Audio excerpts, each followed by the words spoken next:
जाओ, जब जाओगी थोड़ी सी मैं शुरुआत से काट दूंगी।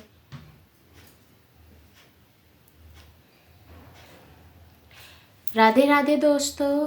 तो आज हम आरंभ करने जा रहे हैं महाभारत के समय जो श्री कृष्ण ने भगवत गीता का सारा सार अर्जुन जी को सुनाया था, वो भगवत गीता यथा रूप वाली आज हम इसको आपको सुनाने जा रहे हैं।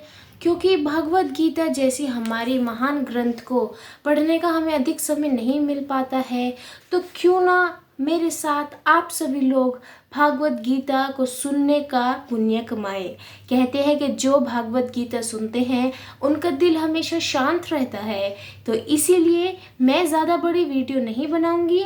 हर दिन हम सिर्फ 2 शब्दों का, 2 लाइनों का जितना भी तात्पर्य है उसको समझेंगे और हमारे जीवन में चल रही जितने भी हमारी ऊपर नीचे की मुसीबतें हैं, ऊंच नीच मुसीबतें हैं, उन सभी को किस तरीके से हम हल करें बिल्कुल शांत मन से, वो सभी हम भागवत गीता में दिए गई बातों को समझकर करेंगे।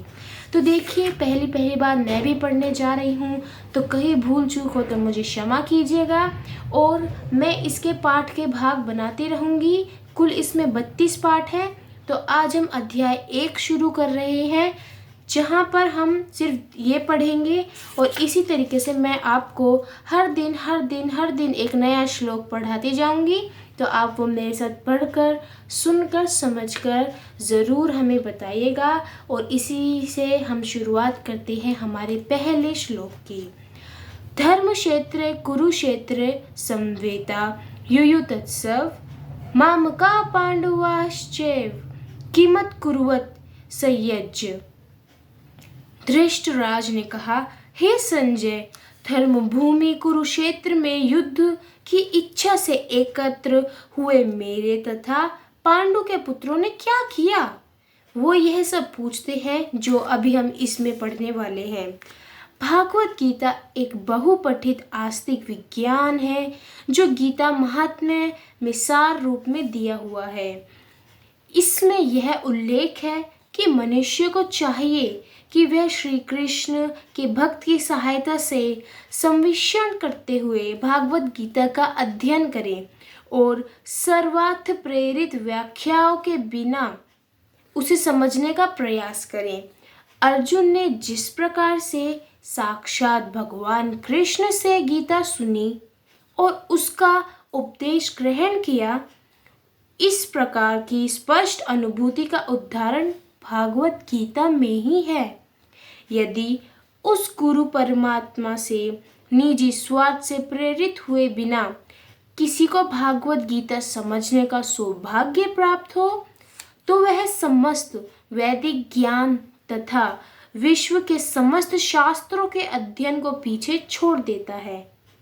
पाठक को भागवत गीता में न केवल अन्य शास्त्रों की सारी बातें मिलेंगी, अपितु ऐसी बातें भी मिलेंगी जो अन्यत्र कहीं उपलब्ध नहीं है।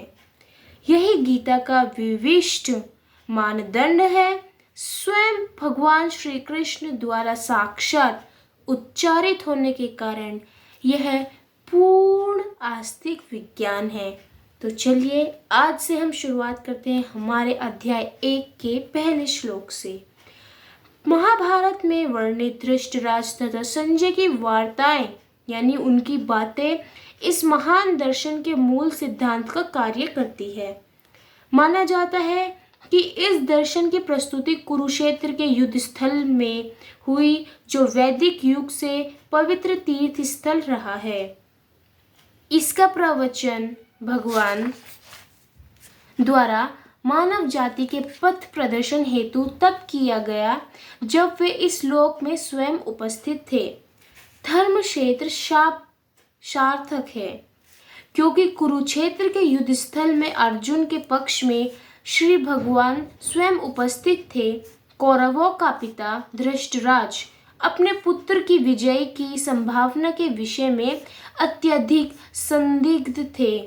अतः इसी स्नेह के कारण उन्होंने अपने सचिव से पूछा, उन्होंने क्या किया? वह आश्चर्य था कि उसके पुत्र तथा उसके छोटे भाई पांडु के पुत्र कुरुक्षेत्र की युद्ध भूमि में निर्णायक संग्राम के लिए एकत्रित हुए हैं।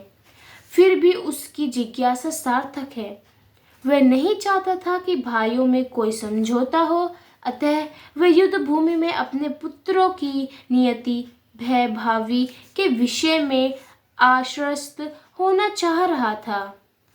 चूंकि इस युद्ध को कुरुक्षेत्र में लड़ा जाना था, जिसका उल्लेख वेदों में स्वर्ग के निवासियों के लिए भी तीर्थ स्थल के रूप में हुआ है, अतः धृतराज अत्यंत भयभीत था कि इस पवित्र स्थल का युद्ध के परिणाम पर ना जाने कैसा प्रभाव पड़े।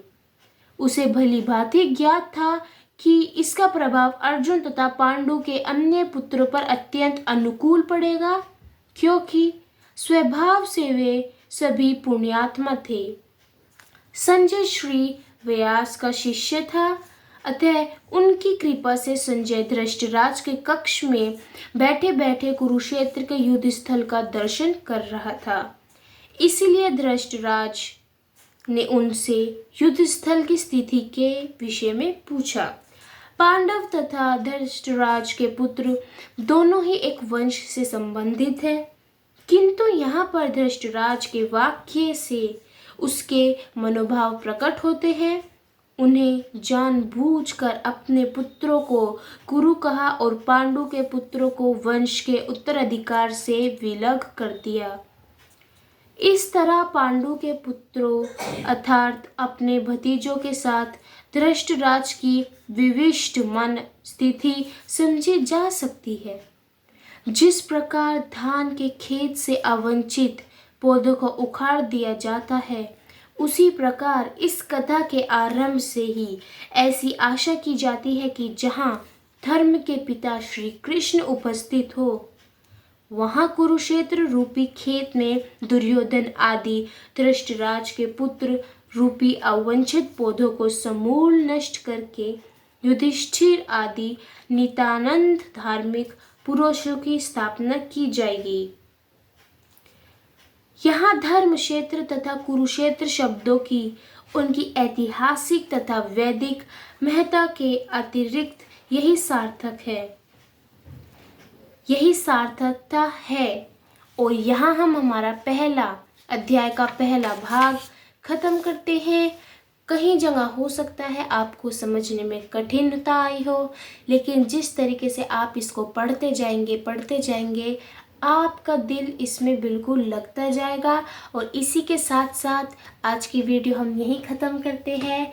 हमारे चैनल को लाइक शेयर सब्सक्राइब ज़रूर करें और हमारे कान्हा जी के साथ इस भाग का ज़रूर बने। हमारे साथ ये भागवत गीता सुनने का पुण्य आप सभी कमाए। धन्यवाद।